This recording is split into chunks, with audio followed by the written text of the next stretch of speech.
Last summer, I went camping with my good family friends, Bill and Lauren. We had camped together the previous summer too, and this time we were joined by Lauren's twin sister Ashley, her husband Tom, and their kids. We used to go camping almost every weekend when the weather was nice. Let me tell you about the scary experience I had during one of those days. We all got to the campsite around noon, and we had a lot of fun swimming in the pond at the campground. However, all day long, I couldn't help feeling like there was something watching me from the woods in the distance. I had a bit of a struggle inside my head. I wanted to have fun and not worry too much, especially when it was hot in Ohio. If you've ever been in Ohio during the summer, you'd know that the weather can be a bit strange sometimes, but it's not as scorching as in some other states. After a while, we all decided to leave the water and dry off. We planned to grill some meat before watching the 7th game of the Cavaliers against the Warriors. While we were getting ready, I happened to glance towards the path leading to Bill, Lauren, and their kids' camper, and I saw a man just standing there, looking in our direction. But when he noticed that I saw him, he ran into the woods. At first it scared me a bit, but I didn't want to worry everyone else, so I kept it to myself. We ended up grilling some delicious steak and other tasty food. Tom worked at a factory that deals with packaging meat, so he brought a lot of it to cook. We finished eating around 6:30 in the evening, giving us about 30 minutes before the game started. Then we all gathered at Bill and Lauren's camper and started a campfire. We chatted and talked until the game began. We listened to the game on Tom's phone because we didn't have a TV with cable at the campsite. We didn't really go to sleep until after 11 because we wanted to see who won the game. I stayed up a little longer than the others because I like having some alone time before bed. So, I sat by the fire, watching it and playing with it. Eventually, I put out the fire and headed to my sleeping spot. I had to sleep in a tent outside the camper because there wasn't enough room for one more person in Bill and Lauren's camper. I was really tired, and I fell asleep almost as soon as I got into the tent. But something woke me up around 2 a.m. I thought I heard a noise, and I'm someone who wakes up easily. After a little while, I realized that the campfire was lit again, so I sent a text to Lauren asking if she was outside. She replied no, and she thought I was still awake with the campfire going. I texted Lauren and told her about the person I had seen earlier. Shortly after that, Lauren called 911 to get the police to come over. I didn't know what to do because I wasn't sure if the person had a weapon. So, I just tried to stay quiet and wait for the police to arrive. Unfortunately, the person started coming closer to my tent. I felt like I couldn't move. Looking back, I should have run away when I had the chance. But I think the person would have reached me before I could make a run for it. Plus, it takes time to unzip the tent, and the zipper is really noisy. A few seconds later, something really scary happened. The person started to unzip my tent, and I got really scared for my life. So I kicked as hard as I could and held onto the zipper. I could hear the person outside stumbling down the hill near my tent. It might sound silly, but I stayed in the tent, holding onto the zipper as tightly as I could. I was so scared, and I heard the person get up and come back to my tent, trying to unzip it again. By this point, I was crying. I didn't know how much longer I could hold on, or if the person might have a knife and try to cut the tent open. But after a few very long and terrifying seconds, a car pulled up at the campground, and soon after that, the person ran away into the woods. I told the police everything that happened. I don't know what happened afterward. I think it might have been a strange homeless person living in those woods. I still wonder why he chose me, especially when there were so many people at our camp. So, it was a very scary encounter with a homeless man. I just hope we never cross paths again.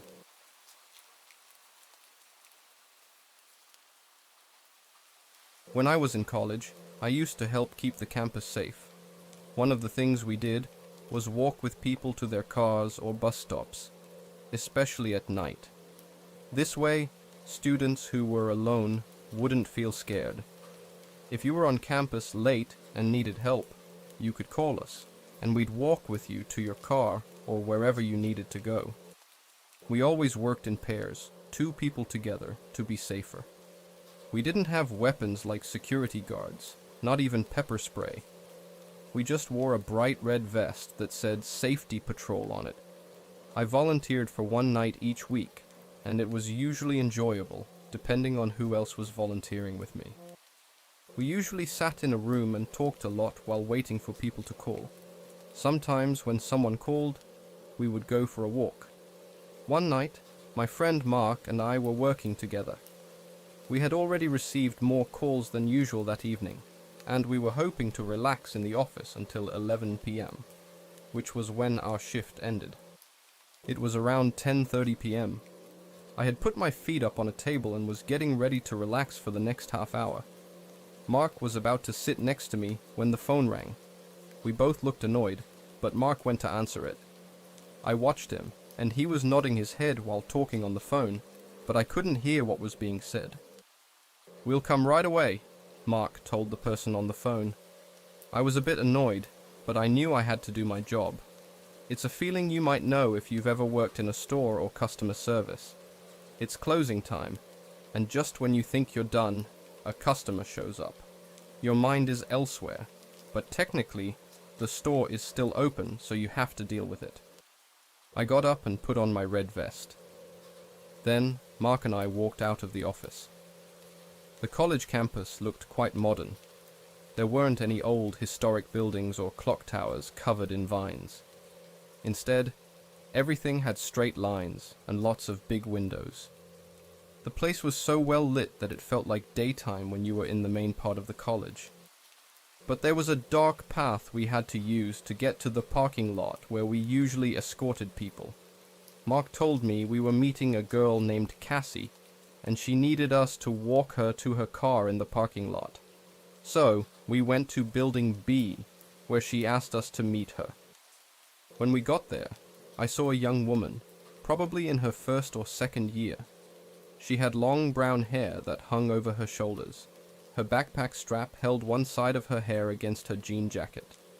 We said hello and talked for a bit before we started walking. The 3 of us chatted as we left the campus and headed toward the parking lot. Now, we were walking on a dark path with only a few dim lights. The grassy field on both sides of the path was really dark. Cassie was friendly and easy to talk to. We only talked about basic things, but she seemed nice and thankful for our help. However, things took an odd turn when she made a strange request. She wanted us to take a shortcut through the field to reach her car instead of staying on the path. This didn't make much sense to us. Mark politely told her that we needed to stick to the path. Right after that, her attitude changed quickly. Even in the dim light from the posts, I could see anger in her eyes. Something felt really wrong. Suddenly, Cassie yelled, "Now!" And then 2 people ran out from the dark. Mark and I quickly ran back the way we came, without even looking back. After a couple of minutes, we were back on the main campus, and only then did we dare to look around. There was no one following us. We didn't know how far they had chased us. But we were just happy to be safe. Cassie seemed to have planned some kind of surprise attack on us. But why? Mark and I were both broke college students, so we didn't have anything valuable to steal.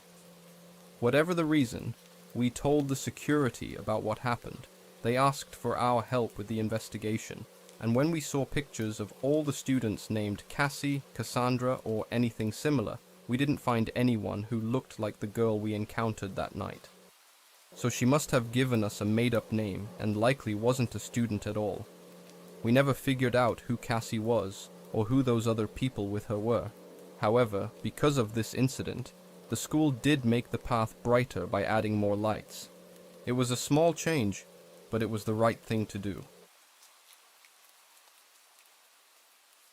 I went to a small college near my hometown. This happened during my last year there. Near the college, there was an area where many students lived.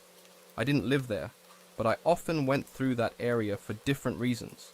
Sometimes I visited friends, and sometimes I just passed by on my way to the college.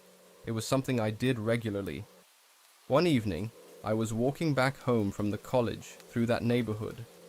It was a regular weekday evening, so it was usually quiet, but on this evening, it was even quieter than usual. It felt strange because there was no one around, no people, no cars. It was like a ghost town. I didn't even see a squirrel or a pigeon moving around. This place was really empty. It was getting dark, and the street lights had just turned on. I liked the peaceful feeling as I walked past the old houses and apartment buildings where my fellow students lived. But the quiet didn't last long. I heard a car engine growling behind me. I turned to look and saw an older car, maybe from the 1990s, coming toward me. It slowed down to my walking speed. A young guy leaned over from the driver's seat and asked, "Where are you going? Do you need a ride?" I told the guy where I lived, and it was about a 30-minute walk from there. So getting a ride was a nice offer. At this point, nothing seemed weird.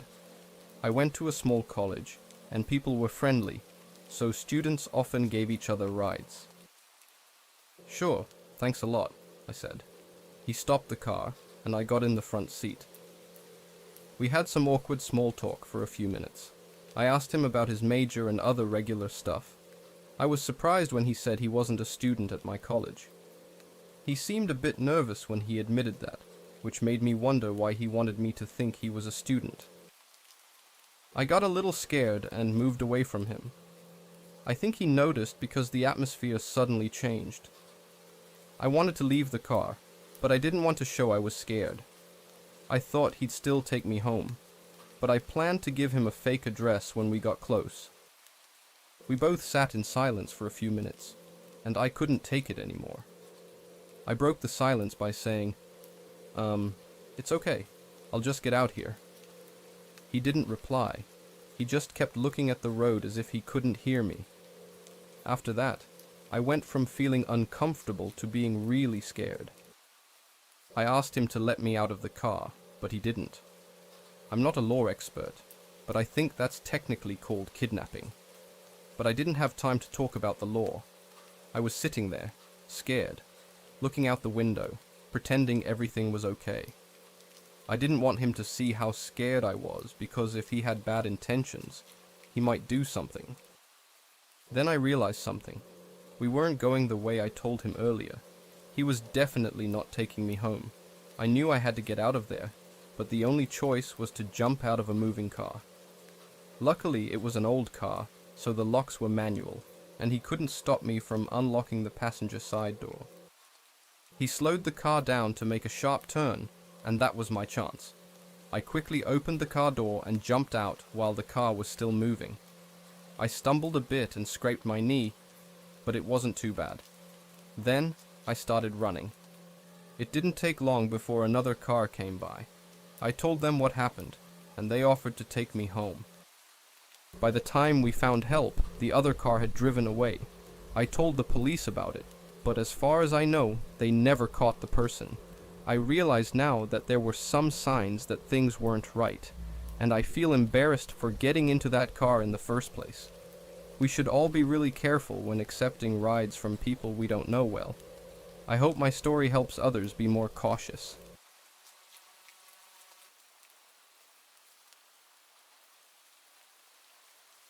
I'm a 33-year-old woman from Sweden, and I live in a very small town in a remote area. But there's a lot of beautiful nature all around, and I love it. I have a favorite spot where I go camping at least once a year. It's near a lovely lake deep in the woods. Many people like to hike and go canoeing there because there are several lakes connected by small pieces of land, or sometimes narrow streams you can paddle through. It's a very pretty place. This year, I went camping there a bit later than usual because I've had some back problems. So, I couldn't go camping as much as I wanted to this summer, but I really wanted to go camping at least once this year before it got too cold. So on September 4th, my friend and I packed our things and went to the lake. Surprisingly, there were a lot of people already there, including many families with kids. but usually, the folks who come all the way out here are friendly. So it was nice, even though the kids were a bit noisy and accidentally bumped into my tent twice. I set up my tent right by the lake, enjoyed the view, and tried to go for a swim. But it was way too cold. I could only go in up to my waist. The rest of the day, I just relaxed, took a nap, and watched the lake. I even fed some fish in the lake with leftover pasta, just enjoying the beauty of nature. It was super relaxing during the day. But when it got dark, my friend and I made a campfire next to a broken wind shelter that nobody was using anymore because it was old. Since it was near our tent, we thought we should use the fireplace already there and the firewood that people left for everyone. So, we sat there, roasted marshmallows, and lit some torches I had brought just because. Why not? We stayed up late, looking at the stars. Eventually, we got tired and decided it was time to sleep. Unfortunately, I couldn't sleep because my buddy snored really loudly.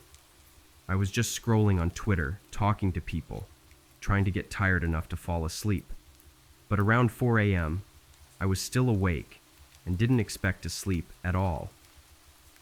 I was in the tent, playing with my phone, when suddenly I heard a big splash right outside the tent, followed by screams. The screams sounded like they came from a little girl. They kept screaming for a minute or two, and then it got quiet. As I realized what had just happened, I thought, oh no, what if one of the kids went to the bathroom and fell into the lake? I grabbed my phone to use its flashlight. I went outside to try to see if I could see anything, but it was so dark outside that the small flashlight on the phone didn't help much. I tried to look around and even pointed the light into the water to see if anyone was there, but it was just really dark. I couldn't see anything, and everything was still very quiet. I started to feel worried, thinking that one of the kids might have fallen in and was now at the bottom of the lake, and I couldn't see them to help. So I decided to go to the other campers and tell them what happened to see if everyone was okay. I went around waking people up at 4 a.m., but when I explained what happened, they were surprisingly thankful that someone was making sure everyone was safe. It turned out that everyone was in their tents and shelters, asleep. No one else had heard the screaming except for me. Even my buddy didn't wake up from the screams, even though we were closest to the lake, and it happened right outside. After a while of checking on everyone, I didn't know what to think, because no one was missing. Everyone had been fast asleep, and even the people I woke up went back to sleep after that.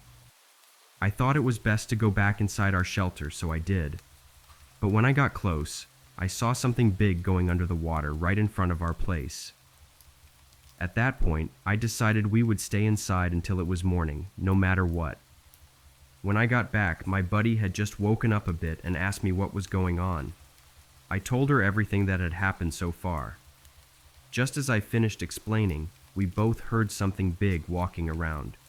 It kept making these heavy, non-human-like footsteps, like hooves or something similar, on the wooden floor of the shelter. Then it came back to pace around our spot again. I didn't want to go outside to see what it was by that point. We just stayed quiet, waiting for the sun to come up. When the sun started rising, the pacing stopped, but we didn't hear anything walk away. We waited until we heard the other campers starting to wake up, and then it felt safe to come out again. I talked to the other campers, and they hadn't heard anything strange. Most of them had slept through the night without any problems, except when I woke some of them up to check on everyone. Surprisingly, they were grateful that I had gone out of my way to make sure they were okay, even though we were all strangers. It made them feel safe knowing that someone was looking out for them. However, since it wasn't any of the other campers, it leaves us wondering what was in the water, what made that scream, and what was walking around outside our shelter until morning. It was a really creepy night, like experiencing a horror movie in real life. Yet, I still want to go back there next summer, but this time, I'll set up camp a bit farther away from the water.